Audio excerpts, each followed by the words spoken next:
Hey everyone. Today we're going to be doing an Apple Vision per app review for Cyberstocks. Alright, so Cyberstocks is essentially a stock ticker app in spatial computing. So let's check it out, y'all. No internet. Interesting.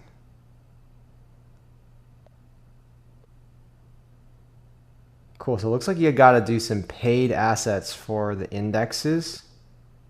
Cyberstocks Plus. Alright, fair enough, fair enough. Crypto, they have mutuals, they have bonds, FX futures, but we can see at least the individual stocks. So let's check it out. All right, let's check out. Let's check out in a chart format.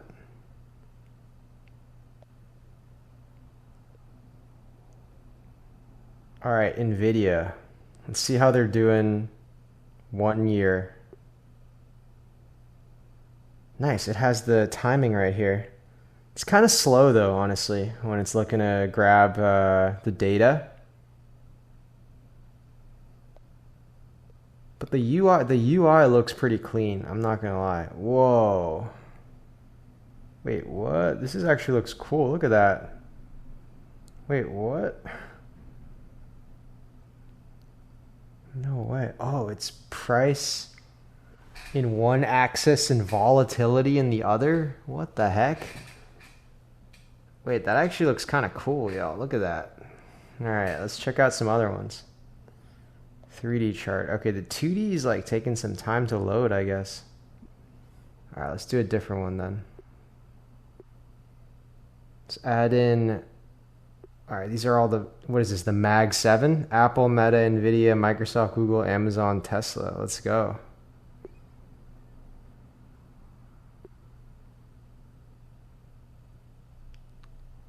Oh, classic glass, classic dark. Oh, nice. Classic bold, cyberpunk glass. Anybody work in finance that like cares about these colors and like shading? I think probably people like care about it a lot. I'm more on the engineering side, so I'll go classic dark. What is this ticker here? Oh, no way. You can like, no way. This probably actually, I would bet this updates in real time, honestly. Bull. Wait.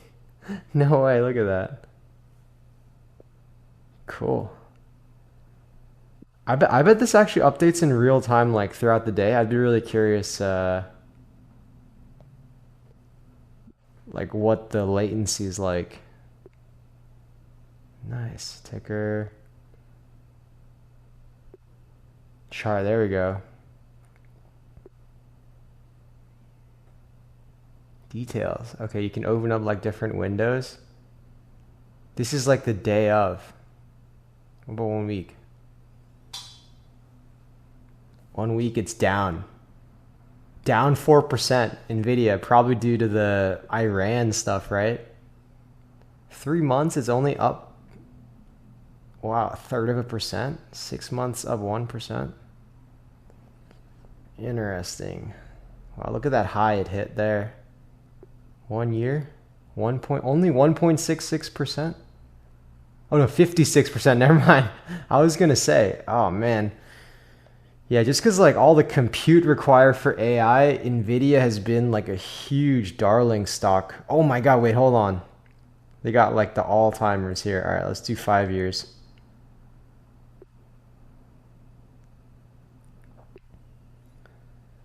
Oh, and this 3D chart, this is like, what is this on like a daily basis?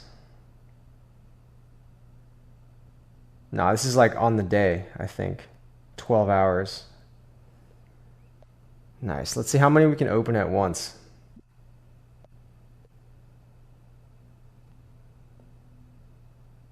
See the bear.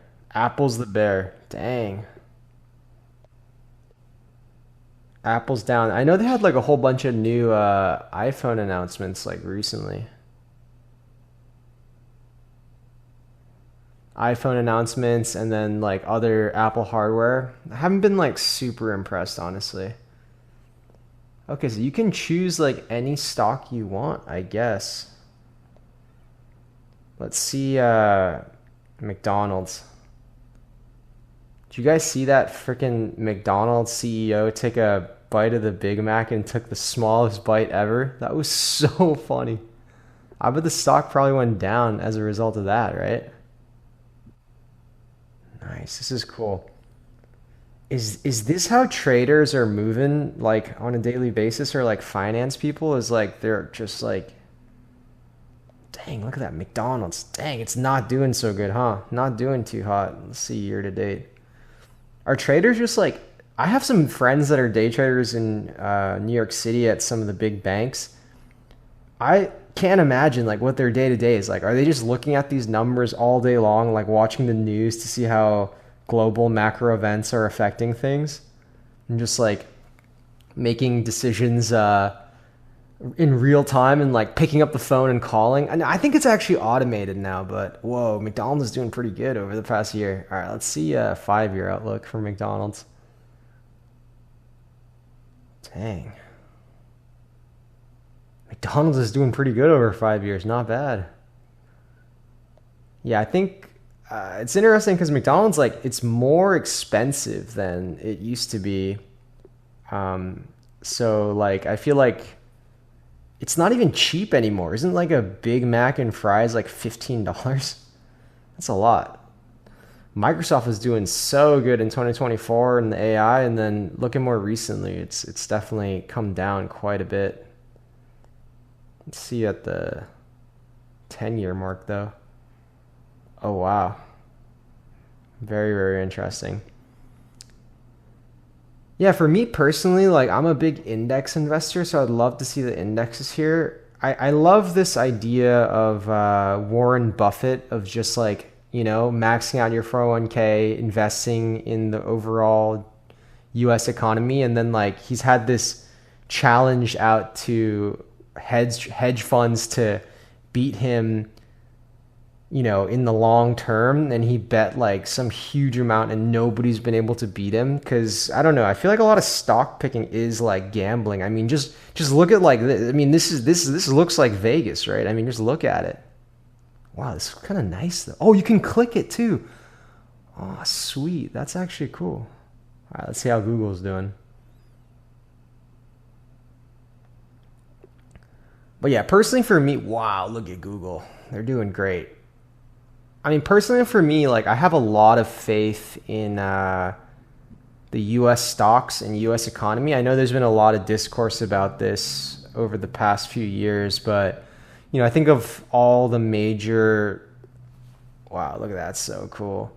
I think of all the major AI companies. You know, you think about OpenAI, you think about Anthropic. Of course, Google is huge in the space with all their data. You think of XAI, right? These are all US companies. All of these companies developing foundational models, they're all US companies. You know, and to develop these foundational models, you need like a huge amount of compute and a huge amount of dollars and resources to actually be successful. So, you know, the idea that emerging markets or others are able, wow, look at Tesla, emerging markets or others like are able to catch up. Like, I just don't know. I don't personally have a lot of faith. I know China has a lot of, you know, basically open source, like copied, they say, aka stolen models using training data from US companies and whatnot. But you know, a lot of these US companies, where did they get their data to begin with too? But I don't know, like this whole idea of these like Chinese models, they seem like they're never on the cutting edge of things. It seems like they're very good at fast following. You think about DeepSeek, you think about that new video generation model they just released too. So, and I think just in general, like when you think about the world, like, do you really want to be in a world that's dominated by Chinese AI, right? And you know, I got some viewers probably in China too. Like, full respect to you guys, but I don't even think you're actually even allowed to go on Google in China, are you? Like, can you Google something? Can you go on YouTube? I'm sure people are using VPNs. Maybe you can go on YouTube, but I just don't know. Like, you know, one thing I like about US AI companies is Like there's a totally free market for them to develop new technologies. And, you think about the internet boom, the mobile computing boom, now AI, it's always kind of this free market capitalist societies that are really leading the innovation in the space. And I feel like AI, even more so than mobile, even more so than internet, is like a winner take all kind of situation, especially at least at the foundational model layer.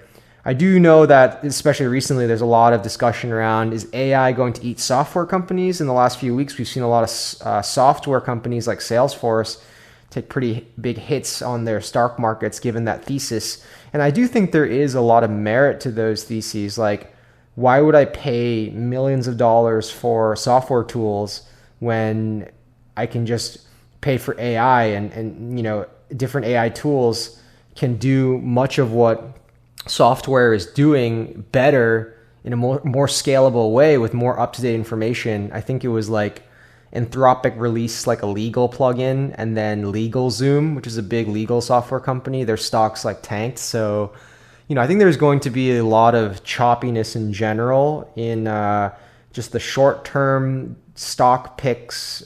But for me personally, I think I have a very long-term thesis about these AI technologies. They're just going to allow these stocks and private companies to be more and more profitable, right? They're going to employ fewer and fewer people and deliver the same products at higher and the same quality while using machines to do their work, right? And like you see it right now, even just kind of this slow burn of layoffs that's been happening post-COVID. And you look at the earnings of all these companies, the earnings are better and better than ever. But, I think that's going to be a big thing, is like our entire economy is built on spending, right? Consumer spending. So eventually, right, you can't get rid of so many jobs and expect spending to stay the same. So I do think we're kind of trending towards a government system with some types of UBI in place.